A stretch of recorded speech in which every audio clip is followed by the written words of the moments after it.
Graça e paz da parte de nosso Senhor Jesus Cristo. Meu nome é Francisco Ribeiro. Eu sou missionário da comunidade católica Mãe Imaculada, que é localizada na Diocese de Juazeiro.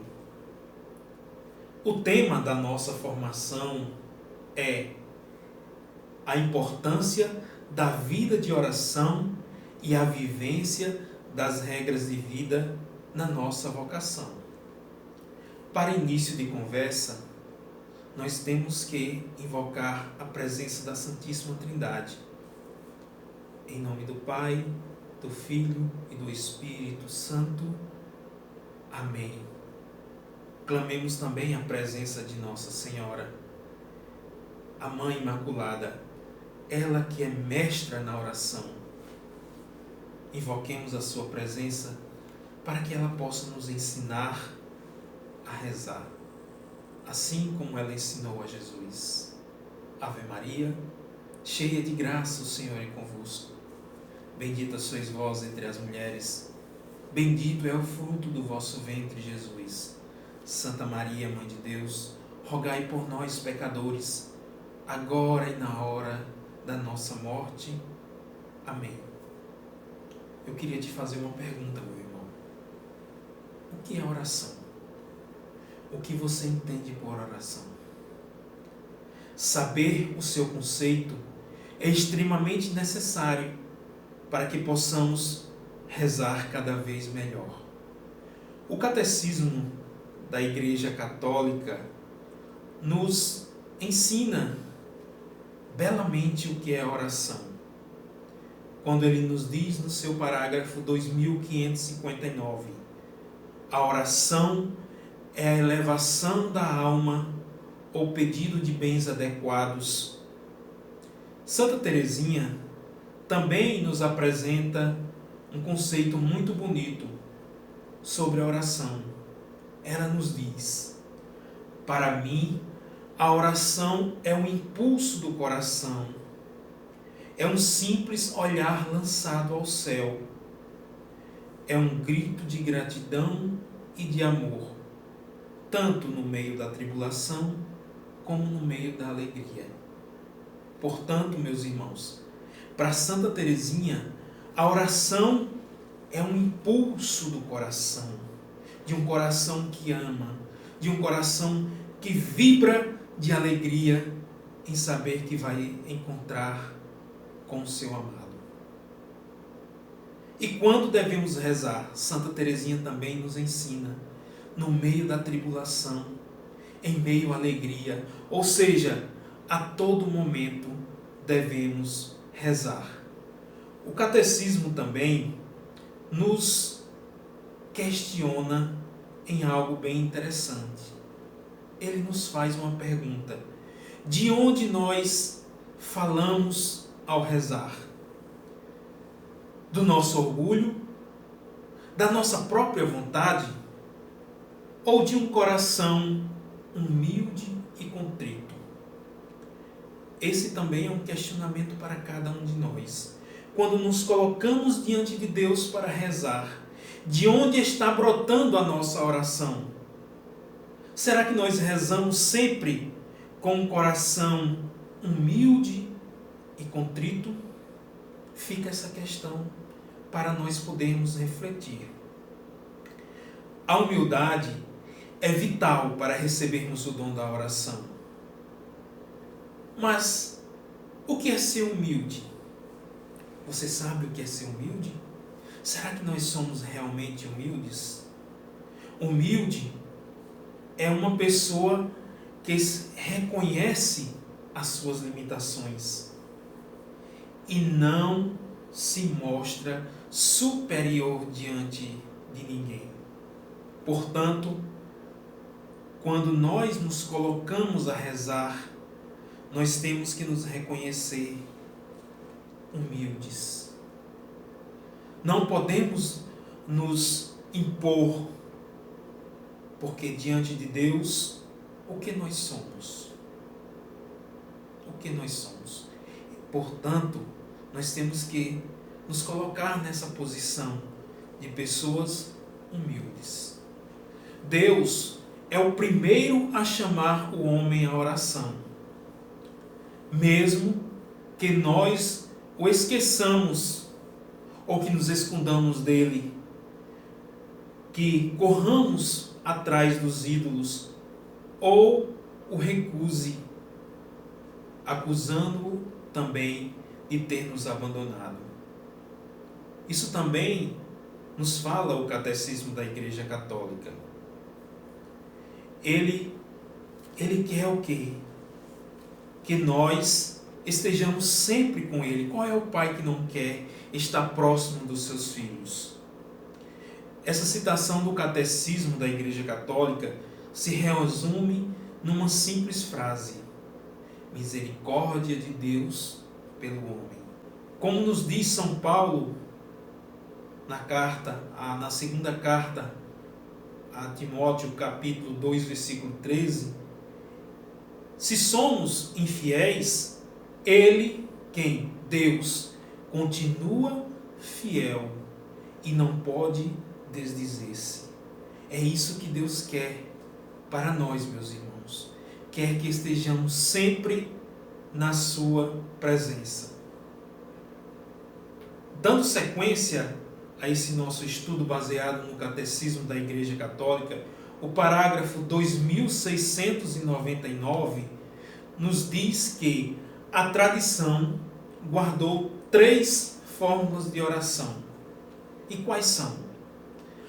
A primeira é a oração vocal, que é uma conversa com Deus, ligando o nosso coração a Ele. A segunda fórmula é a meditação. É elevar a mente a Deus e compreender o que Ele nos pede. A terceira fórmula é a oração mental. O que é a oração mental? É um diálogo com Deus, onde abrimos o nosso coração ao nosso amado Senhor. Deus sempre ouve a nossa oração, mas o nosso problema é que pedimos mal. Como nos fala a carta de São Paulo, ou melhor, a carta de São Tiago, capítulo 4, versículos de 2 a 3. Eu convido a vocês, meus irmãos, darem uma olhada nessa passagem. Ela fala belamente sobre a forma em que muitas vezes nós nos dirigimos a Deus e por isso não recebemos as coisas de Deus, porque pedimos mal. Muitas vezes pedimos para saciar o nosso ego. Devemos pedir a Deus só aquilo que serve para o nosso bem.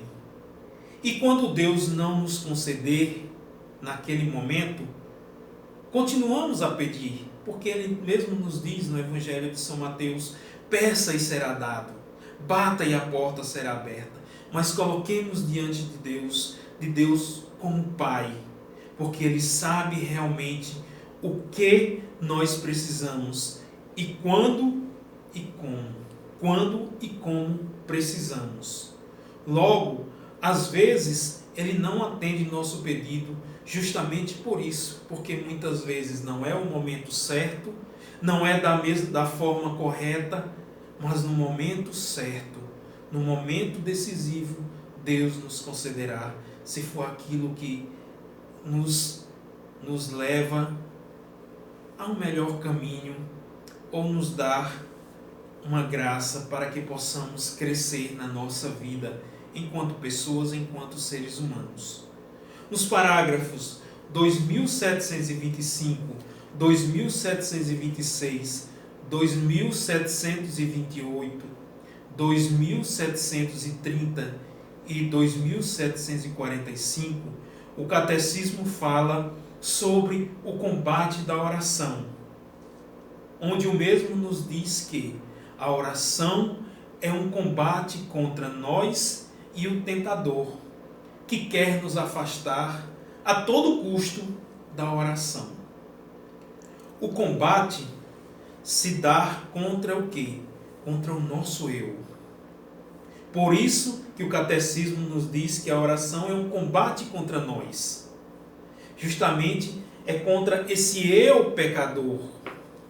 O homem velho, como nos diz São Paulo, que combate contra o homem novo.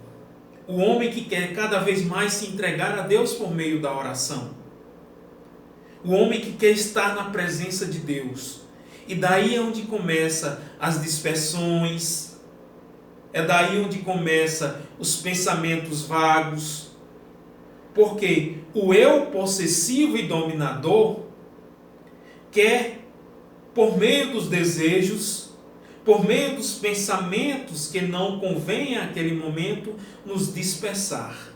E também tem as tentações. Quantos e quantos momentos nós não nos encontramos em meio à tentação, até mesmo durante a oração. Nós podemos ver até mesmo pela história de São Padre Pio. Quantas vezes ele não foi tentado pelo demônio quando estava em oração? O próprio Jesus, no deserto, foi tentado pelo inimigo, quanto mais nós. Mas a perseverança na oração é a chave. É a chave. Nós temos que pegar tudo isso e transformar em oração. Colocar nas mãos de Deus. Fazer tudo isso que está vindo contra nós, matéria de oração. Devemos enfrentar as visões erradas sobre a oração, pensando que, mas eu estou rezando dessa forma, será-se errada? O que é que nos diz a igreja? A igreja nos diz que muitas pessoas têm a visão errada, achando que a oração é uma ação psicológica, que é tão somente uma ação psicológica. Ou que é um esforço da concentração. Eu vou me concentrar aqui para rezar melhor. Atos, palavras e rituais. Minha oração é só isso? Não. Também tem outras pessoas que desanimam por achar que a oração vem simplesmente dele, sem a ação do Espírito Santo. Por isso que a igreja nos orienta que a primeira fórmula de oração, a mais salutar, é primeiro invocar a Santíssima Trindade. É chamar a Santíssima Trindade. É invocar o Espírito Santo. E quantas fórmulas de oração a igreja não nos concede para fazermos isso? O catecismo aponta como falhas na oração os seguintes aspectos: desânimo, tristeza por não ter dado tudo ao Senhor, decepção por não ser atendido segundo nossa vontade, entre outros. As Sagradas Escrituras convidam a cada um de nós a orar sem cessar. Esse ardor incansável só pode provir do amor contra a nossa pesada lentidão e preguiça. O combate na oração é o amor humilde, confiante e perseverante. Não esqueçamos, irmãos, temos que travar o combate na oração nesses 3 pontos: no amor humilde, confiante e perseverante. Santo Agostinho nos diz: não te aflijas se não recebes imediatamente de Deus o que lhe pedes, pois Ele quer te fazer um bem ainda maior por tua perseverança e permanecer com Ele na oração. Ele quer dizer que o nosso desejo seja provado na oração. Assim, Ele nos prepara para receber aquilo que está pronto a nos dar. Quero te fazer uma pergunta, meu amado irmão, minha amada irmã. Qual a importância da oração na sua vida? Você já pensou sobre isso? Qual é o valor dela? Ela tem realmente o valor que ela merece? Sem a oração, ninguém vive bem espiritualmente, porque o próprio Jesus nos diz: sem mim nada podeis fazer. São Tomás de Aquino nos diz que a oração é vital. Não é para que Deus conheça as nossas necessidades, mas para que fiquemos conhecendo a necessidade que temos de receber, ou melhor, de recorrer a Deus como único autor de todos os bens. A oração pode mudar tudo. Para Deus, nada é impossível. Assim nos diz o Evangelho de São Lucas, capítulo 1, versículo 37. Rezar é uma necessidade para cada um de nós, pois torna possível o que é impossível, fácil o que é difícil. Assim nos diz o parágrafo 2744 do Catecismo da Igreja Católica. Às vezes, nós nos perguntamos: Deus está alheio à minha oração? Se Ele a escuta, por que não age? Porque às vezes, o que pedimos é o que Deus quer, ou que seja bom para nós. Deus tem o seu tempo para agir. Ou, no caso, não percebemos o seu agir na nossa vida. Ele nos concede a graça, muitas vezes mais abundante do que nós pedimos, mas da forma correta como Ele vê que nós necessitamos. A vida de oração para os membros da comunidade Mãe Imaculada, de forma muito específica e própria, é e deve ser convergido no contexto em que servimos. Ou seja, ela está dentro da realidade da comunidade Mãe Imaculada. É ela que nos nutre e nos impulsiona para vivermos bem a nossa missão. E outro fator muito importante, ela gera um vínculo espiritual. Dentro do nosso contexto, enquanto comunidade nova, esse vínculo espiritual nos leva a viver melhor o carisma, a unidade que o carisma nos propõe. E também esse vínculo espiritual, por meio das práticas de oração, ela está expressa e contida diretamente dentro das nossas regras de vida. A regra de vida, ou melhor, as nossas regras de vida, mostram justamente o básico do carisma, contendo a espiritualidade, missão, carisma, conselhos evangélicos, entre outros pontos necessários. Ao ser aprovada pela Igreja, as regras de vida tornam-se ação e vida para os membros da comunidade nova, de forma muito particular da comunidade Mãe Imaculada, aderindo pessoalmente o projeto de Deus e crescendo de forma espiritual e humana. Isso vale para cada membro da comunidade. É neste ponto que a oração age, pois nos impulsiona a vivermos essa comum unidade, partilhando fraternalmente a nossa vida e pondo-nos a serviço da Igreja e dos irmãos. Quero deixar para vocês, meu irmão, nesse momento, A citação que se encontra no livro do profeta Jeremias, capítulo 33, versículo 3, onde Deus nos convida a invocá-lo, que Ele responderá. Façamos essa experiência de Deus todo dia. Invoquemos a presença de Deus e Ele nos responderá.